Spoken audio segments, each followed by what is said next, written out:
Here I have POCO M3 Pro, and today I'm going to show you how to clear browsing data from this device. So firstly, you have to open your internet browser, then tap here, go to its history, and then tap clear browsing data.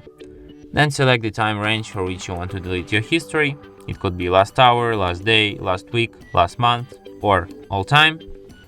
Then select data formats which you want to delete. It could be browsing history, cookies inside data, cached images and files, and then tap clear data. And that's how it's done.